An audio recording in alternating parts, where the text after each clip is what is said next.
Hey guys, Beats Hair Plum here, and today I am with my wall-hung Zurn EcoVantage toilets. So there is a date somewhere behind the bowl. I just kind of got lazy and forgot to check. It might be right there. 2018. So my 2018 Zurn EcoVantage toilet, that just says made in China, I think. But this thing, it won't seem very powerful, but I promise you it is.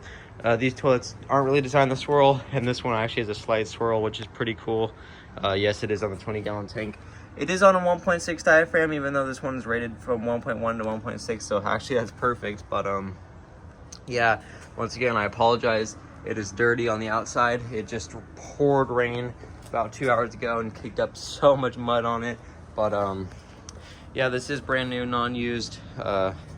These are honestly very good toilets. When I tested mine back in Washington, or tested this one back in Washington, it performed really good, even on weaker pressure. But the way these pressure tanks are designed, it's they actually fill up to the amount of water pressure your house has. So if I had 65 psi, it would only fill it up to 65 psi. So my last house back in Washington didn't have great water pressure, but here where I live now in Texas, my house has great water pressure, which fills that up a lot more. So definitely gives me an advantage here for better flushes. But yeah, here we go.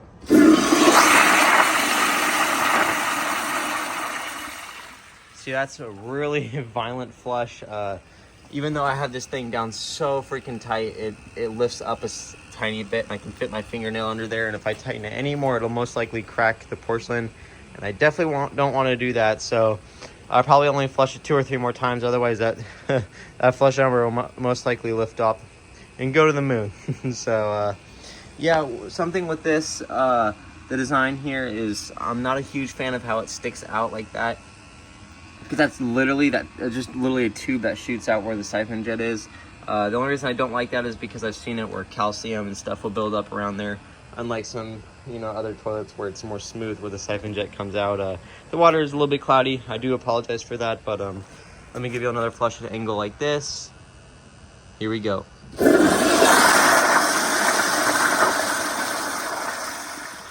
So once again, these toilets aren't really designed to swirl. As y'all can see, they aren't super angled. I mean, they do have a little bit of angle to them, but not a whole lot. Unlike, if you were to look at the Madeira here, the rim jets have a lot of angle to it. So yeah, now some of y'all think that I talk a lot, which is true. I'm not offended by that, by the way. One of the reasons I do talk a lot in some of my videos too is just because I try to bypass time waiting for these tanks to fill. So let me give you another flush like this, and here we go.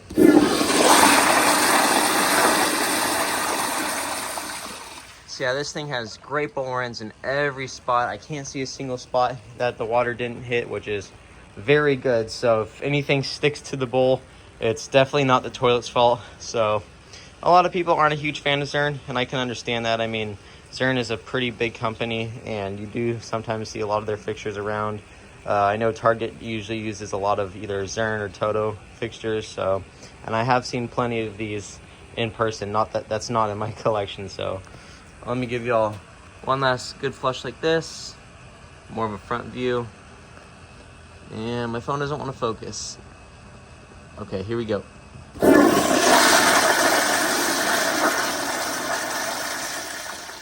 As y'all can see, since I didn't let the pressure tank completely fill up again, it didn't have that powerful of a swirl, but still way more than enough pressure to flush these. So yeah, I really hope you all enjoyed this video.